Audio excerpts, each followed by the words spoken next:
For the first time in decades, the United States didn't sanction a government. It invaded a country and put its president on trial an ocean away. Nicolas Maduro isn't in the presidential palace anymore. He is in a federal courtroom in New York. And the country he left behind is falling apart in real time. Venezuela sits on the largest proven oil reserves on the planet, more than Saudi Arabia. On paper, this should be one of the wealthiest countries in the world. Instead, decades of economic collapse pushed millions of Venezuelans to leave the country entirely, while Maduro held on to power through a mix of loyalist military support and increasingly authoritarian control, spreading out from Venezuela across South America and towards the US. So, when the United States moved to remove him, it wasn't just a political story. It was a story about who gets to control one of the most valuable resource bases on the earth. Removing a leader who's held a country together through fear over a decade is easy part militarily. The real question is what fills the vacuum he left behind, because nothing good fills it by default. Venezuela's slide didn't start this year. It started with Hugo Chavez in the late 1990s and accelerated hard under Maduro after Chavez died in 2013.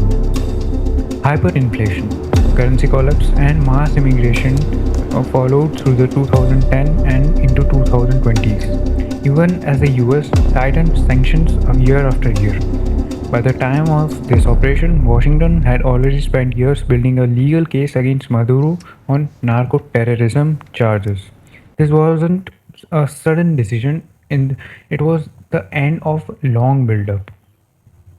In January 2026, US forces launched what's been called Operation Absolute Resolve, airstrikes on military installations followed by a raid on Caracas itself.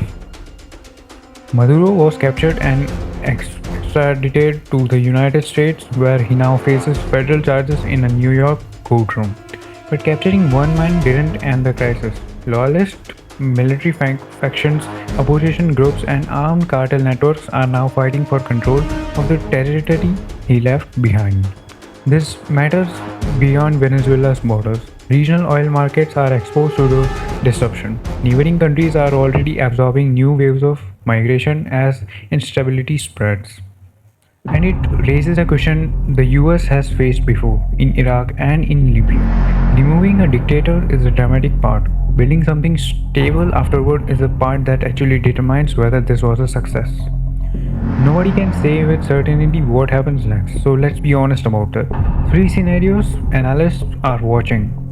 1. A US-backed transitional government manages to stabilize the country within months. 2. Prolonged conflict between rival factions similar to what followed regime collapse in other countries. 3. Partial fragmentation with different regions falling under different factions' control for an extended period. The lesson here isn't really about Maduro, it's about what happens after strongman rule ends. Because removing fear doesn't automatically create order. Something has to be replaced it, and that something is never guaranteed. I'll be tracking how this develops. If you want a deeper look at what happens after regime collapse, Iraq, Libya, Syria, let me know in the comments and I'll build that out as a series. Subscribe if you want to catch it. This is Maps and Power.